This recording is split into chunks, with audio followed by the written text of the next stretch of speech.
네, 저희 2조의 토론 내용에 대해서 발표하도록 하겠습니다. 네, 하루에 밖에서 식사를 얼마나 자주 하냐요라는 질문에 한 번이라고 대답하신 분이 3명이셨고 2번이라고 대답하신 분이 5명이었습니다. 실제 인물들인가요? 아니요. 아니요. 되게 저희 조원들은 하루 3끼 중에서 적어도 하루 한 끼는 매식을 하는 것을 알 수 있습니다. 혹시 지금 발표하시는 분 성함이 어떻게 되시죠? 네. 최송지. 예, 학생들한테 얘기하라고요? 저한테 얘기해요. 네. 10학번 최송지입니다. 예. 하루에 지불하는 식사 비용이 얼마냐라는 질문에 10,000원이라고 대답하신 분이 가장 많으셨고 평균적으로 1,500원을 지출하는 것으로 조사되었습니다. 네. 15,000원 드시는 분도 계시네? 네. 대단하시네. 네.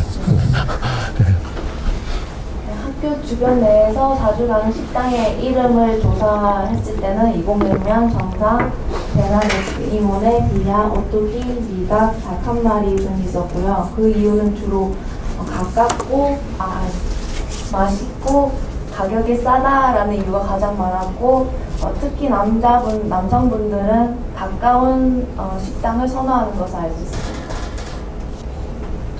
외식 비용을 줄이는 방법을 조사했을 때 첫 번째는 착식을 이용한다, 두 번째 굶는다, 도시락을 싸서 다닌다, 최대한 집에서 해결하도록 한다, 저렴한 가격의 식당을 이용한다, 단체로 먹는다, 홈백에 사가려고 한다, 할인카드를 이용한다, 소셜 커머스를 이용한다 등이 있었습니다. 국내산 친환경 생산 농가 중에서 어떻게 생각하는지에 대해서 조사했을 때 주로 식당에서 제공하는 국내산 수입산 정보만 고려하는 편이 가장 많았고 친환경인지 생산 농가가 어떻게 되는지에 대해서는 거의 고려하지 않는 것으로 나타났습니다. 대부분 저희 조원들은 중요한 것은 알지만 학생이나 신분 때문에 가격에 맞춰서 식당을 고르는 편으로 조사되었습니다. 네, 고맙습니다. 네, 안녕하세요. 사주조장 박상윤이라고 하고요. 네, 저희도 그 앞에 조에서 한 것처럼 똑같이 발표를 하겠습니다. 저희가 이제 저희 조가 몇 끼니를 이제 밖에서 먹는가 이것에 대해서 조사해봤는데요. 그 두 번일 때도 2번인 학생들도 있고 3번인 학생들도 있어서 보통 그런 학생들 2.5번 그리고 여기 하지원 씨나 뭐 정다은 씨나 고혜선 씨 반성도 되어 있더라고요. 예, 그래서 저희 조는 평균 밖에서 특히 보통 이게 점심 저녁인 경우가 많았습니다. 예. 그리고 이제 저희 식사에 들어가는 비용에 대해서 조사해봤는데요. 이게 제가 한반 식사. 그러니까 다른 전투 같은 경우에는 이제 하루에 먹는 양에 대해서 조사를 해야 하는데 제가 이거 착각을 해서 저희 조는 그러니까 한 끼니에 보통 얼마 정도 들어가는가 이것에 대해서 조사를 해보았습니다. 근데 저희 조는 그거 감안한다 하더라도 되게 좀 저렴하게 먹는 편이더라고요. 그리고 학교 내에 자주 가는 식당에 대해서는 사실 여기서는 이제 제가 그림 첨부한다고 해서 2개만 이렇게 카우프네랑 그리고 한솥 도시락 이렇게 2개만 넣었는데 저희들은 또 학생 식당 그리고 여기나 아니면 저쪽에 자생관이나 보통은 5,000원을 한 끼당 5,000원 넘지 않는 식당을 좀 많이 이용하였습니다. 저희들은. 그리고 이제 저희가 생각했던 그 이유는 바쁜 그 수업 일정과 그리고 학교 활동, 이것이 좀 많이 컸던 것 같고요. 그리고 이제 아무래도 학생 신분이다 보니까 좀 많이 비싼 것에 대해서 좀 많이 꺼려하더라고요. 조금만 띄워도 될 것 같아요. 예. 그리고 아무래도 또 제가 말했던 이 음식점들이 학생의 입맛에 좀 맞게 또 좀 조미료도 좀 많이 사용하고 하는 것 같더라고요. 아니면 어쩔 수가 없는 건데. 이 버릇에 대해서 사실은 저희 조가 주말 내내 좀 고민을 좀 많이 했어요. 그 매직 비용을 주는다. 앞에 조 같은 경우에는 막 할인카드를 이용한다. 그리고 또 선배님들 이렇게 막 많이 부탁한다 이렇게 되어 있던데 예, 저희도 좀 그런 구체적인 걸 생각했어야 했었는데 사실은 저희 조원들한테 부탁달을 많이 하니까 저희 조원들이 그렇게 말을 하더라고요. 앞에서 3,500원이랑 그것이 끼니가 나왔는데 여기서 어떻게 더 줄이냐면서 그렇게 막 말을 하니까 좀 예, 사실 여기에 대해서는 그렇게 구체적으로 사실 좀 많이 드렸습니다. 예. 예, 그리고 이제 식사를 할 때 무엇을 고려해야 하니까 제가 이제 정말 극단적으로 사실은 저희 쪽에서 이제 자취는 저만 하고 있거든요. 그러니까 예, 제가 이제 그래서 저는 한 번씩 이제 저 홈플러스나 이쪽에 용두동에 있는 홈플러스 같은데 이제 쇼핑 같은 걸 자주 하러 가는데 아무래도 이제 이번 주에 이제 발표가 있다 보니까 제가 주말에 가서 이거 가격표 같은 걸 많이 했었는데 사실 학생 신분이고 그렇다 보니까 아무래도 막 유기농 그다음에 국내산 이런 것에 대해서는 인식은 하고 있다 하더라도 사실 서로는 저희가 절대 할 수 없습니다. 왜냐하면 저희 한 달간 용돈도 분명히 정해져 있고 그 안에서 모든 걸 다 해결해야 하기 때문에 예, 사실 저희가 이것에 대해서 막 고려를 하고 할 수 없는 것 같습니다.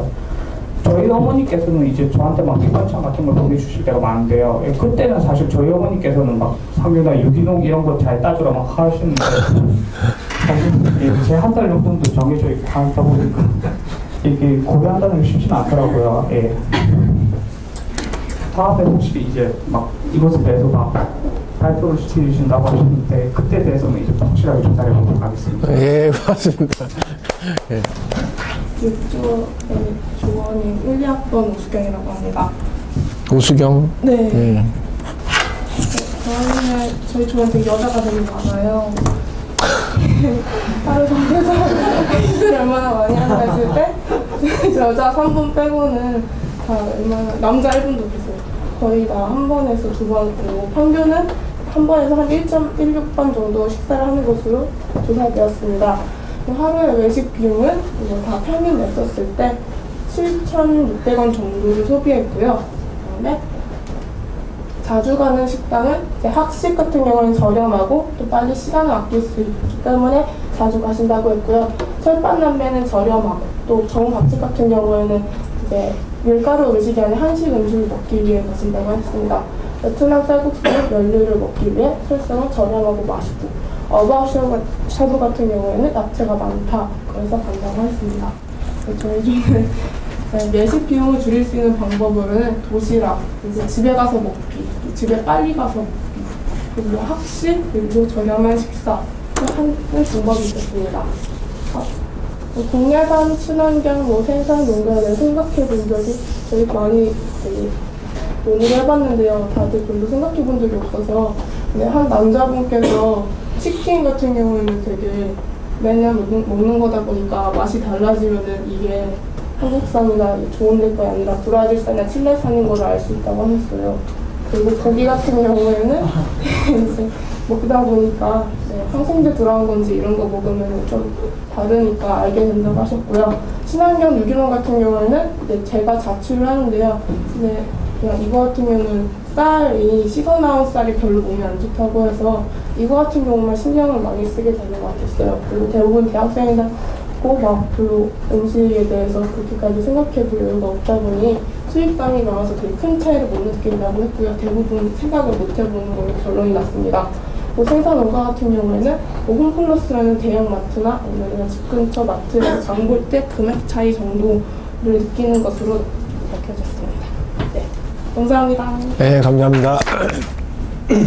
안녕하세요. 안녕하세요. 예. 예. 발표 8조 발표를 맡게 된 정소슬입니다. 정소슬입니다. 정소술군, 예. 먼저 저희는 이제 같은 짝수저와 마찬가지로 조원들의 매식에 관해서 조사했는데요. 첫 번째는 하루 밖에서 식사한 횟수였습니다. 그리고 이렇게 조사한 자료를 보시면 이은찬 조원이 2끼 그리고 나머지는 다 그 미만인 걸 알 수 있는데요. 좀 그에 대해서 좀 자세히 이야기를 해보았는데 먼저 손현진 조원 같은 경우 저녁 식사를 좀 거르는 것을 알 수 있었습니다. 그리고 저와 이세진 조원 같은 경우 집이 가깝기 때문에 충분히 집에서 식사를 할 수 식사를 할 수 있었기 때문에 이렇게 2끼 미만으로 나올 수 있었고, 사실 이것을 보고 만약에 좀 먼 거리에서 통학하시는 고려대생이라면 거의 어쩔 수 없이 하루에 2끼를 먹을 수밖에 없다는 사실을 알 수 있었습니다. 직원이 4명은 아니죠? 네? 4명이 전부는 아니에요. 좀 됐어요. 예.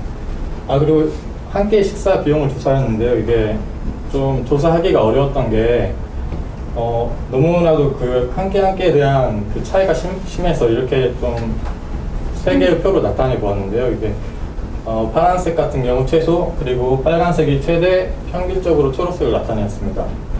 근데 각각에 대한 경우가 다르기 때문에 먼저 말씀을 드리면, 최소 같은 경우 이제 아무래도 혼자 이제 강의가 끝나거나 집에 갈 때 간단하게 이렇게 사 먹는 경우고, 이제 최대 같은 경우는 좀 편하지 않은, 약간 요번에 이제 새학기를 맞아가지고 후배와 밥 약속을 잡았을 때 어느 정도 좀 가격이 있는데 가서 그걸 사주다 보면 그렇게 높은 가격이 나올 수 있고, 이제 평균이 가장 많은 이제 식사 비용을 차지하겠는데요. 그거 같은 경우 이제 혼자 먹지 않는 대학생들의 식사 습관을 반영하는데, 이제 보통 편한 친구들이랑 갔을 때 편한 친구들과 이제 식사를 같이 했을 때 가장 많이 먹게 된 식사 비용이 4,000원에서 6,000원대 사이라고 볼 수 있습니다. 그리고 자주 가는 식당을 좀 찾아봤는데요. 사실 제가 좀 식당에 대해서 많이 알지를 않아서, 이제 이은찬 학생 같은 경우는 이제 일상학번이거든요. 그래서 이제 고대생이라면은 이제 웬만하면 다 알만한 이제 고르네살이나 알촌 같은 이제 가장 간단한 이제 식당을 말했고, 또 이제 이세진 양은 또 지지고나 또 아까 나온 카모맨, 또 소현진 양이 이렇게 서울 쌈냉면을 추천했는데, 여기 좀 강조된 것은 그 당시에도 강조를 좀 했기 때문에 여기에도 좀 붉은 글씨경을 나타낸 것 같습니다. 그게 정대 후면에서 오른쪽에 있는 거인가요? 네. 그리고 식당들을 찾는 이유는 이제 역시 일본 양념의 중독성이라고 현진 양께서 말씀해 주셨고, 여기는 깔끔한 내부와 맛, 그리고 이제 3번 같은 경우는 이제 다들 공통된 의견이었는데요. 좀 이런 식당들이 처음에 저희가 고대에 왔을 때 알지 못하기 때문에 선배나 주변인들이 추천으로 알게 됐고, 그리고 4번 같은 경우 또 저희가 가는 식당들을 다 대체적으로 보면 다 값싸고 푸짐한 양을 알 수 있습니다. 또 마지막으로 저희가 강의가 끝나고 다른 강의를 가다 보면은 그 위치상에 이동 경로상에 이런 식당들이 위치하게 되면 그 식당들을 더 자주 찾게 되는 걸 알 수 있습니다. 비용을 줄일 수 있는 방법은 몇 가지 이야기해 보았는데요. 먼저 저나 이제 이세진 양처럼 집에서 자취하는 경우, 집에서 요리를 해 먹을 경우는 아주 식사 비용을 줄일 수 있습니다. 그리고 요리를 할 경우에는 재료를 이제 섞이지 않아야 되고, 또 식당을 찾을 때도 런치 타임을 이용하면 가격을 확실히 줄일 수 있고, 또 확실히 아까 제가 이제 식사 최저 가격이 아주 낮았는데, 제가 학식에서 저희 고려대 같은 경우는 좀 반찬을 따로따로 사는 시스템이잖아요. 그래서 제가 집에서 직접 밥을 해가지고 도시락에 밥을 가져가서 밥은 먹고 반찬만 이제, 또 그것도 친구랑 같이 가면은 밥은 친구끼리 먹고 또 반찬만 공유해가지고 몇 개 사면은 한 2인인데도 한 2,000원 이하로 이제 밥을 먹을 수가 있더라고요. 그게 사본에 나와 있는 거고, 또 부수적인 비용을 줄인다는데, 이제 식당에 갔을 때도 음료나 커피 같은 걸 먹음으로써 드는 비용이 많다고 알고 있습니다. 그래서 그걸 줄이는 것을 마지막으로 온산지의 고려 여부에 대해서만 조사했는데요. 이제 고려하는 부득이하게 고려하는 경우가 여성분들이고, 고려하지 않는 경우가 저와 이제 13학번 이은찬 군이었는데, 이제 그거에 대한 이유를 좀 조사해 보았습니다. 이제 고려한다의 경우 이세진 양이 부모님의 영향이 좀 있었다. 그리고 또 거기에 관한 특징이 각각의 원산지, 나라에 대한 이미지가 어느 정도 있는 걸 알 수 있었는데요. 대표적인 예로 국산은 최고다, 그리고 호주산은 먹을만하고 미국산은 안 된다라는 약간 이미지가 있었습니다. 그리고 3번 같은 경우 손현진 양이 말씀하셨는데, 원산지를 확인하면서도 실제로는 구입에는 크게 영향을 미치지 않는다는 걸 알 수 있었습니다. 그리고 저와 이제 이은찬 군은 고려하지 않는데, 뭐 설마 원산지 때문에 내가 해를 입겠어? 라는 아니란 생각을 가지고 있었고, 평소에 좀 아무래도 먹거리와 건강에 관한 관심이 좀 부족했던 것 같습니다. 이것은 좀 남자와 여자의 섬세함의 차이인 것으로도 볼 수 있겠고, 뭐 이것으로 저희가 도출하는 결론은 사실 우리가 이제 원산지를 이렇게 원산지를 고려하면서도 사실 정확히 각각의 또 상품에 대한 그 원산지에 따라 어느 게 최고인지가 다 다릅니다. 그래서 우리는 앞으로 소비할 각각 상품의 원산지에 따른 것 더 조사하고 그걸 바탕으로 건전한 소비를 할 수 있도록 하는 것이 바람직하다고 생각합니다. 자, 도출했습니다. 예. 8조가 뒤에서 정소술군인가요? 예. 정리를 잘 해주셨죠? 근데 약간 그 정부 당국자가 얘기하는 것 같은 느낌. 앞으로 각각 상품의 원산지에 따른 질을 알도록 하고 노력하고 그것을 바탕으로 건전한 소비를 할 수 있도록 하자라고 하는 좋은 결론을 내려줬네요. 그죠? 굉장히 착한 바른 생활 남자인 것 같아요. 그죠? 이 8조 발표는 좀 특성이 있죠. 그죠?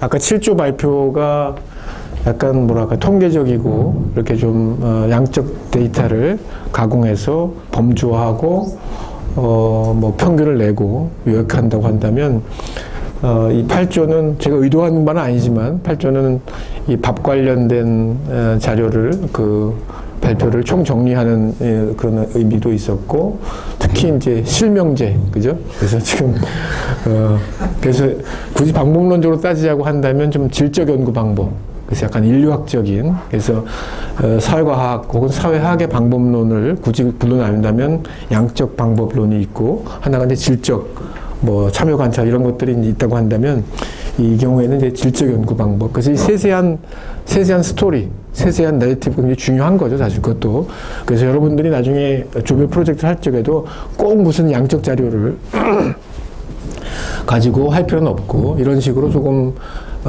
개인화 된다고 할까 이런 것들 이런 것도 한 가지 방법입니다. 그래서 이걸 딱 보면 알 수가 있죠. 일단 아마 제가 볼 때는 이 경우는 아마 여러분들도 알지만 질적 연구의 경우는 사례 수가 많지가 않아요. 무슨 몇백 명 조사를 하는 게 아니라 뭐 심층 면접 한 10사람 가지고 면접을 해서 또 좋은 논문이 나오거든요. 그래서 이 경우에는 뭐 의도한 바는 아니었지만 그날 출석률이 좀 낮아가지고 4명만 있었고 4명을 대상으로 한 심층적인 연구를 했어요. 그죠? 그래서 보니까 누구는 아무개는 밥을 밖에서 많이 먹고 아무개는 적게 먹고 이런 것들이 딱 드러났네요. 그죠? 식사 비용도 마찬가지고 그 다음에 그래서 아주 구체적으로 있는 식당을 찾는 이유 이런 것도 양념의 중독성 뭐 이런 것들 그 다음에 이 팀의 연구를 보면서 느낀 게 아마 젠더라고 하는 게 성이라고 하는 게 중요한 역할을 하는구나. 아마 맨 나중에도 잠깐 발표자가 얘기를 했지만 원산지 이게 이제 이은찬 군 왔어요? 네, 이은찬 군과 정소술 군 두 남성이고 이세진 예. 그 다음에 손현진 그죠? 이 두 여학생 이렇게 딱 젠더에 의해서 분류가 되고 일반적으로 이게 일반적인 경향입니다. 훨씬 그 여성들이 그거를 뭐 유전적으로 설명하는 건 아니지만 어쨌든 뭐 지난번 2008년 촛불 집회와 관련해서도 여학생들의 비율이 훨씬 높았고 여학생들의 여러 가지 특징들 일상적인 대화를 많이 한다든지 관계지향적이라든지 몸이나 뭐 생명에 대한 관심이 많다든지 이런 여러 가지 설명들을 통해서 여학생들이 촛불 집회 혹은 미국산 쇠고기의 위험에 대해서 더 민감하게 반응했다 뭐 이런 이제 해석들을 많이 했었는데 뭐 이 경우에도 원산지와 관련해서도 여학생들이 훨씬 더 좀 섬세하게 반응했다고 볼 수 있겠죠. 그래서 재밌는 거는 각각의 원산지 나라에 대한 이미지가 있다. 이렇게 해서 국산 최고, 호주산, 먹을 만한 미국산 가장 아니다. 이렇게 얘기 나왔는데요. 뭐 제가 이제 몇 번 얘기를 했지만 호주에서 이제 호주 연구년을 보내면서 느낀 게 호주의 어떤 검역 시스템이라고 할까 혹은 그 농축산물에 대한 관리 시스템이 뭐 제가 볼 때는 뭐 세계 최고라고 어쨌든 그 봐야 될 것 같아요. 그래서 제가 처음에 호주에 들어갈 때 검역이 굉장히 까다롭거든요. 우리는 사실은 그게 문제라고 제가 그 전에 구제역 사태가 발생했을 때 무슨 토론회가 있어가지고 그때 이제 자연과학 하는 사람, 사회과학 하는 사람이 같이 만나서 토론회를 하는데 전 식약청장 하시던 분이 그 한국의 입국 절차가 문제가 많다는 거예요. 너무너무 편리하고 빠르고 서비스만 생각하다 보니까 그냥 뭐 저도 어떨 때 보면 놀랄 정도로 그냥 바로 입국하면 비행기에 도착하면 그냥 여권 보여주고 그리고 그냥 좀 줄줄줄 나오는 거죠. 세관 신고라고 하는 게 그냥 형식적이기 때문에. 근데 이 식약청장, 전 식약청장 이분은 호주의 경우를 예를 들면서 입국할 때 그 검역과 관련된 엄청나게 까다로운 절차를 이제 칭찬하는 거죠. 그렇기 때문에 호주에서 구제역이나 아니면 AI 이런 것들이 한 번도 발생한 광우병은 물론이거니와 중요한 어떤 문제가 되는 식품 관련 사고가 없다는 거죠. 그래서 이제 그런 얘기를 하던데 저도 재작년에 처음 호주에 입국할 때 그 뭐 음식과 관련된 거 신고를 다 해야 된다 그러더라고요. 그래서 제가 이제 그 당시에 뭐 김 뭐 이런 거 장류 이런 걸 좀 가져갔기 때문에 신고를 해서 신고 안 하면 벌금이 $10,000인가 그래요. 안 하다가 걸리면. 근데 그랬더니 이제 뭐 무슨 뭐 엑스레이 같은 거 이런 것도 막 하고 그러더니 결국은 나중에 하나하나 뒤지더니 어디서 걸렸냐 하면 커피 믹스에서 걸렸어요. 커피 믹스. 그쵸. 다방 커피라고 얘기를 하잖아요. 근데 나중에 보니까 호주에도 다 있던데 어쨌든 우리 입맛이 이 전통적인 다방 커피에 익숙해져 가지고 그것을 한 상자를 가져왔는데 그거를 이제 검역하는 사람이 꺼내 가지고 가위로 이렇게 오려서 이게 분말을 이렇게 쏟아 붓더니 이게 뭐냐 그러더라고요. 그래서 제가 커피하고 하여간 이 믹스다 그랬더니 여기 있는 하얀 이 분말이 축산 가공품, 유가공품이기 때문에 입국을 가지고 들어올 수 없다 이렇게 주장을 하더라고요. 그래서 제가 들은 풍어로 있어서 제가 얘기한 게 뭐냐면 2011년도 여름이었죠. 이거는 얼핏 보기에는 유가공품 같지만 이 프림은 유가공품이 아니다. 이건 화학 만든 유제품 맛을 내는 제품이다. 그랬더니 이 검역관이 한 40대 중후반의 아저씨, 마음 좋게 생긴 아저씨인데 그럼 그거를 서류로 입증하면 자기가 통관시켜주겠다 그러더라고요. 그래서 제가 그냥 가져가세요. 그래서 그냥 나왔습니다. 근데 그 얘기는 뭐냐 하면 이런 유제품에 의해서도 여러 가지 형태의 축산 관련 사고가 발생할 수 있다. 뭐 이런 차원에서 검역을 너무너무 그냥 제가 볼 때는 불필요할 정도로 까다롭게 하고 있어요. 근데 그럼에도 불구하고 어쨌든 그런 관리 시스템이 있기 때문에 소위 말하면 호주의 이제 청정국 이미지. 제가 나중에 이제 축산 관련해서 좀 설명을 드릴 텐데, 클린 앤 그린이라고 하는 게 이제 호주의 굉장히 중요한 대표 이미지예요. 그래서 그게 우연히 만들어진 게 아니고 사실은 호주의 축산업계, 정부, 뭐 하여간 이런 그다음에 농식품 관련된 시민단체 이런 것들 간의 일종의 거버넌스를 통해서 만들어진 나라의 이미지예요. 그래서 호주는 여러분도 잘 알다시피 기본적으로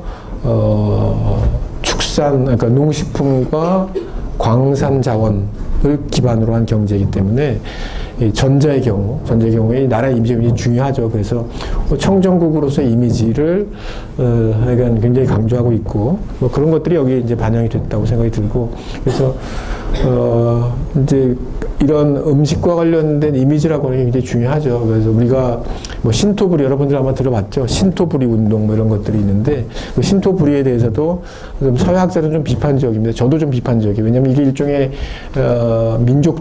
민족주의에 기반한 일종의 운동인데 정부에 의한 관주도적인 그런 것인데 실제로 신토부리가 중요한 게 아니고 실제 우리나라에서 생산되는 농축산물, 식품들이 얼마나 내용적으로 제대로 관리되고 있고 안전한 먹거리 유통체계나 생산체계가 만들어졌는가 이걸 살펴봐야 되는데 무조건 뭐 우리 땅에서 나는 거 좋은 것이요 라고 하는 것은 굉장히 위험하다는 거죠. 그래서 농민들의 어려움, 생산자들을 돕기 위한 여러 가지 운동이 필요하지만 더불어서 사실은 시스템 자체를 들여다보고, 왜냐하면 제가 생각할 때 우리나라의 육류 생산 부문도 많은 문제를 가지고 있어요. 사실은. 그다음에 1970년대에 이루어진 이후 진행된 관행농업, 일종의 산업형 농업, 화학비료, 농약 이런 걸 막 투입하는 농사 시스템 문제가 많거든요. 그래서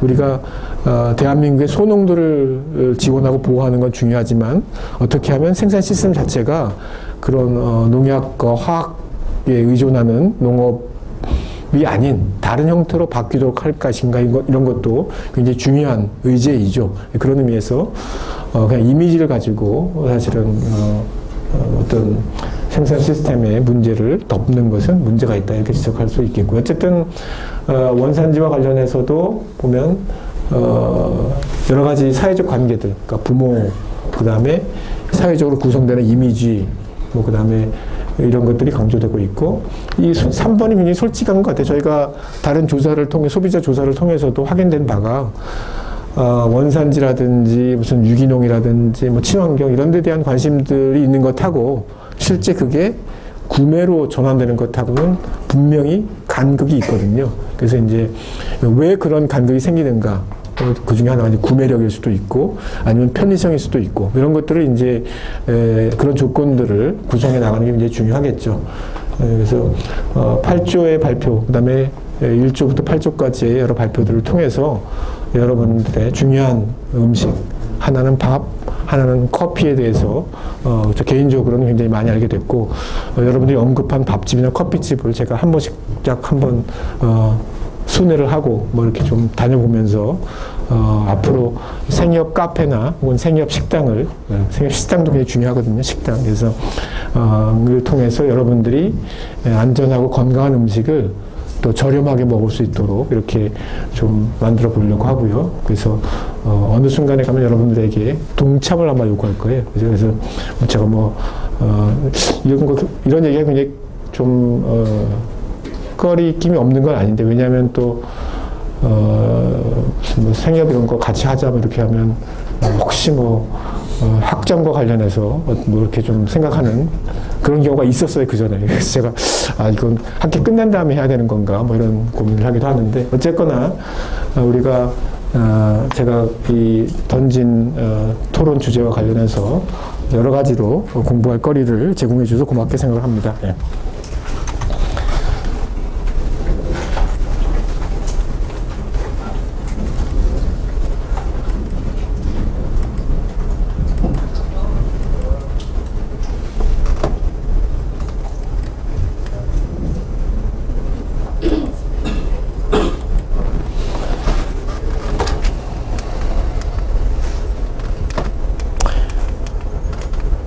먹거리 우리 그 현대 농식품 체계를 설명할 수 있는 몇 가지 키워드 뭐 이런 얘기를 하고 있었죠. 그래서 지난번에 뭐 맥도날드화라든지 푸드주의라든지 그런 얘기를 했는데 또 중요한 개념 중에 하나가 거리, 디스턴싱이에요. 디스턴싱. 그래서 거리가 늘어나는 것.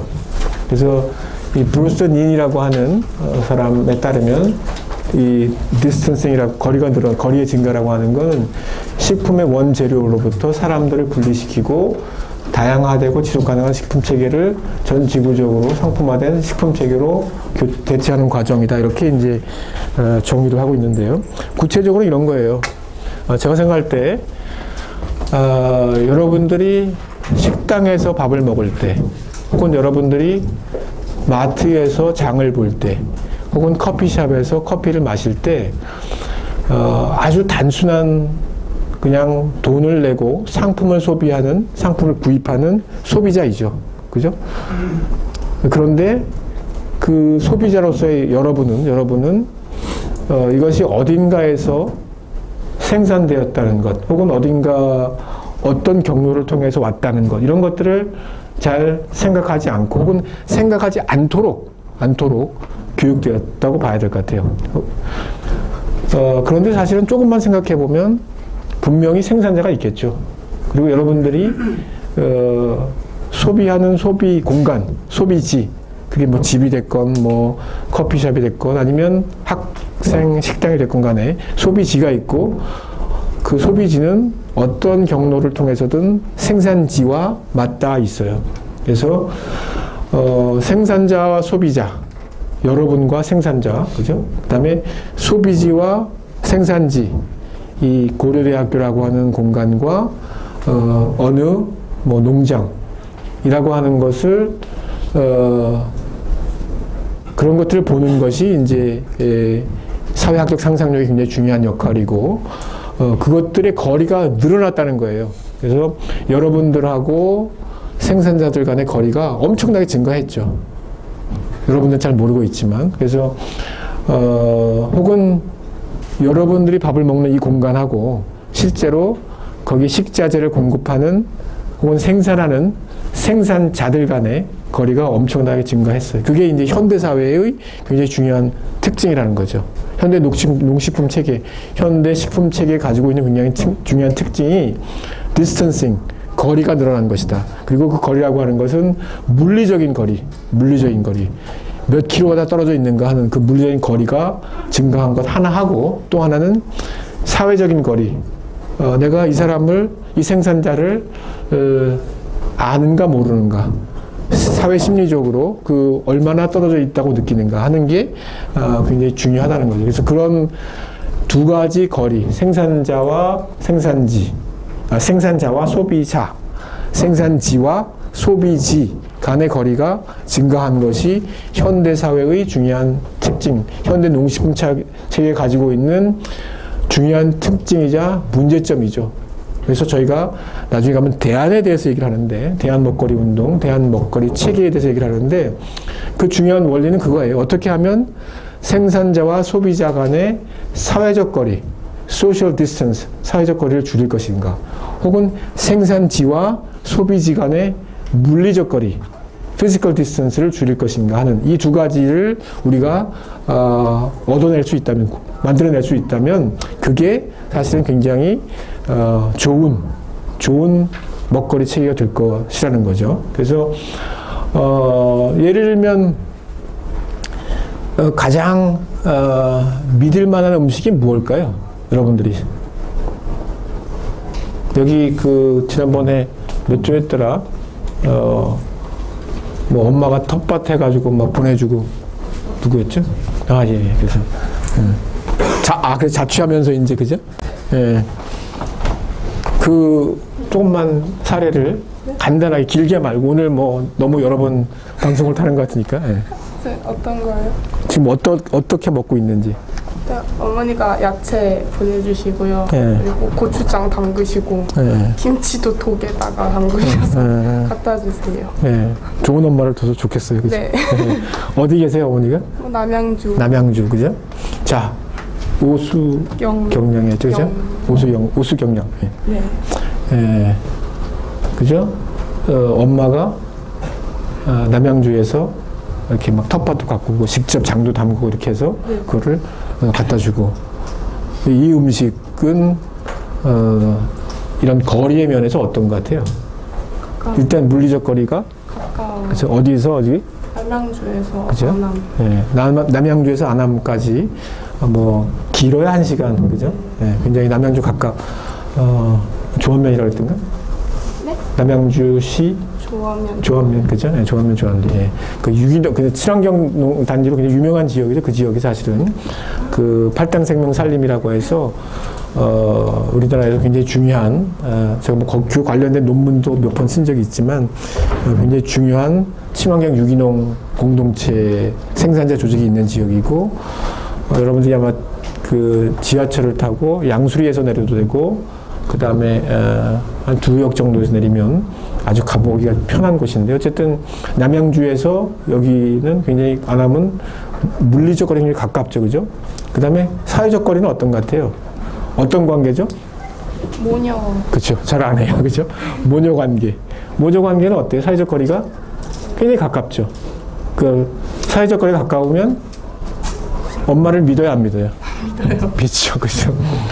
딸도 엄마를 믿겠죠. 엄마는 딸을 믿고, 그죠? 좋은 관계죠. 그래서 신뢰, 그러니까 사회적 관계라고 하는 거는 신뢰의 문제예요, 신뢰. 그래서 남양주에서 엄마가 그러니까 이거는 막 물리적 거리도 엄청 가깝고, 그 다음에 정말 믿을 수 있는 거죠, 이거는. 세상에 엄마를 안 믿으면 누굴 믿겠습니까? 그래서 엄마가 해주는 그런 음식을 먹는 건, 정말 최고의 음식을 먹는 거고, 엄청 행복한 거고, 이 디스턴스로 본다면, 생산자와 소비자 간의 거리가 엄청 최고로 짧은 것이고, 생산지와 소비지도 뭐 자기 옆에서 이제 뭐 고대에서 텃밭 해 먹는 것보다 조금 떨어져 있지만 그래도 1시간 굉장히 지근 거리에 있는 그런 음식이에요. 그것이 이제 사회적 거리와 물리적 거리가 굉장히 짧은. 그래서 그야말로 뭐 로컬 푸드란 말을 여러분들 들어봤을 텐데 로컬 푸드. 근데 그야말로 최고의 지역 먹거리가 되는 지역 음식이 되는 거죠. 그죠? 그런가 하면 아마 우리가 칠레에서 생산 혹은 아마 이제 라면을 우리가 먹는다고 합시다. 라면을. 그래서 라면을 학교 주변에 있는 어느 뭐 김밥 천국 이런 데 가서 라면을 먹는다고 할 때 그 라면은 주로 그 면은 밀로 만들어졌죠. 그 밀은 어디서 주로 생산될까요? 그죠? 미국이나 호주. 그거는 뭐 명확하죠. 그 레이블을 읽어보시면. 그리고 미국의 무슨 아이오와나 인디아나 일리노이 이런 데 있는 알 수 없는 농민이, 그리고 계속 단가를 낮추는 과정이 1930년대 이후 진행됐기 때문에 소위 말하면 산업형 농업이라고 하면 대규모, 하여간 뭐 일종의 규모의 경제죠. 엄청난 밀밭에, 그러니까 이게 규모가 커지게 되면 어떻게, 그러니까 굉장히 중요한 과정 중에 하나가 노동이 자본에 의해 대체되는 과정이거든요. 그래서 미국의 농업이 1930년대 이후에 대규모 단작화란 말 혹시 들어보셨는지 모르겠는데 모노컬처죠. 한두 가지 작물을 심는 거예요. 옛날에는 미국 농민들도 뭐 이것저것 곡물도 심고 채소도 심고 그 다음에 닭도 키우고 돼지도 키웠죠. 지금은 그게 아니죠. 전부 다 좋은 말로 하면 전문화 된 거죠. 단작화돼서 그냥 밀만, 옥수수만 내리 심는 거예요. 그리고 이제 그러기 위해서는 소위 말하면 다수학 품종을 심죠. 그 다수학 품종을 심고 그 다음에 관리 유지하기 위해서는 화학 비료를 막 붓고 그 다음에 농약을 치고, 그래서 그렇게 해서 생산된 밀 누가 생산했는지 알 수가 없고 어떻게 생산했는지 알 수가 없죠.